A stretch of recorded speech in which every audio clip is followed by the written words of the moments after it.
Vraiment, c'est la période des arrestations parce que le CIO de enfin l'ancien PDG, CIO de Abercrombie Fitch, également accusé de trafic S sur une douzaine de victimes.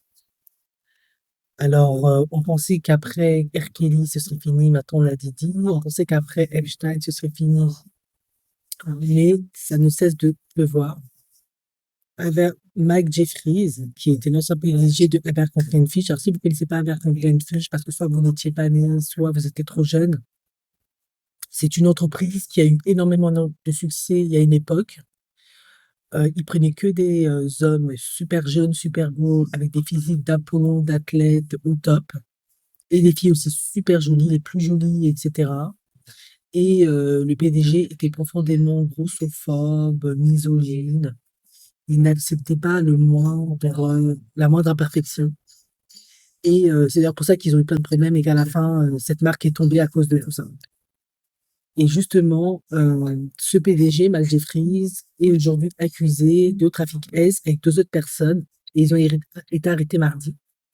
En effet, il y a une enquête criminelle sur eux et visiblement, une douzaine de victimes seraient impliquées. Alors, son partenaire Matt Smith et Jim Jacobson. Alors, ils sont accusés d'avoir dirigé une entreprise internationale de trafic S et de pimpage qui recrutait des jeunes hommes pour des fêtes aux États-Unis et à l'étranger, selon un acte d'accusation de 16 chefs d'accusation. Alors, apparemment, l'ancien cadre de vente au détail et Smith se sont appuyés sur leurs vastes ressources financières, le pouvoir de Mike Jeffries en tant que PDG d'Abercrombie et d'autres personnes dont Jacobson et un réseau d'employés, d'entrepreneurs et de professionnels de la sécurité pour gérer une entreprise qui se consacrait à la satisfaction de leurs désirs S et à garantir que leurs activités internationales de trafic S et de pompage soient gardées secrètes. Apparemment, les trois hommes, là, ils auraient payé des dizaines d'hommes pour voyager à travers le monde avant de se livrer à des actes S sur une période de moins 7 ans à partir de fin 2008. Alors, il y a environ 15 victimes présumées, identifiées comme John Doe de 1 à 15. Le PDG aurait recruté, embauché, payé une équipe de domestiques pour faciliter, superviser tous ces événements S. Selon le procureur de la FBI, ils estiment qu'il y a beaucoup plus de victimes et ils leur demandent de se manifester. Alors, un des associés, Jacobson, aurait voyagé à travers les États-Unis et à l'étranger pour recruter et interviewer des hommes pour les soi-disant événements S. On pensait que c'était du mannequinat, mais en fait, c'était des événements S. Et lors des essais, les candidats potentiels, Jacobson exigeait que les candidats se livrent d'abord à des actes X avec lui pour avoir le poste, promotion canapé. Apparemment, ces hommes étaient contraints de croire que leur participation aux événements leur permettrait d'obtenir des opportunités de mannequinat avec Abercrombie. Ça leur permettrait de faire une carrière, ou à l'inverse, que le fait de ne pas se conformer aux demandes de certains actes lors des événements pouvait nuire à leur carrière. Alors, les accusés sont accusés de trafic S, de pimpage interétatique. Donc, Mike a été libéré sous caution de 10 millions de dollars après une brève comparution initiale, mardi après-midi. Vous allez vous demander pourquoi pas Didi? Ben, parce qu'on avait expliqué, le procureur avait expliqué que Didi, comme lui, il est habitué à intimider, menacer, et on voyait chez leurs ancêtres les faire disparaître les gens, intimidation, tout ça.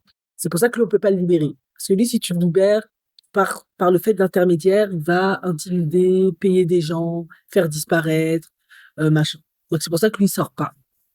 Bien qu'il ait proposé 3 fois 50 millions. Bon, maintenant, ils disent aujourd'hui marque un grand pas en avant pour David Bradbury et les autres survivants de cette action, etc. Alors, David Bradbury, c'est un ancien membre de l'équipe de télé-réalité, Belodeck, je connais pas. Et lui, il dit que le CEO, hein, Mike Jeffries, avait fait le succès d'Abercrombie grâce à la sursexualisation des jeunes hommes. C'est vrai, c'est un des problèmes d'ailleurs. Et dans son procès, ben, on les accuse d'avoir attiré deux beaux jeunes hommes sous couvert de faire des mannequins d'Abercrombie, puis de les forcer à prendre de la farine et d'effectuer des actes S. Et apparemment, en plus de ça, il faisait comme dans les flux de Didi. C'était comme des Flukov, en fait, ils les injectaient des trucs pour qu'ils puissent rester debout tout le temps. Tu sais, c'est chaud quand même, ça doit, je suis pas un homme, mais ça doit faire mal, ça, de rester debout tout le temps droit. Voilà, donc ils les ont arrêtés pour motiver, encourager les autres à se manifester. Voilà. Euh, Jacobson aussi a été libéré sous caution 1 demi-million, après une mise en examen. Voilà. Voilà. Euh, voilà, il y a eu une plainte en civil il y a 1 an, et maintenant il se fait arrêter. Waouh! Mais dis donc, cette année, c'est une sacrée année.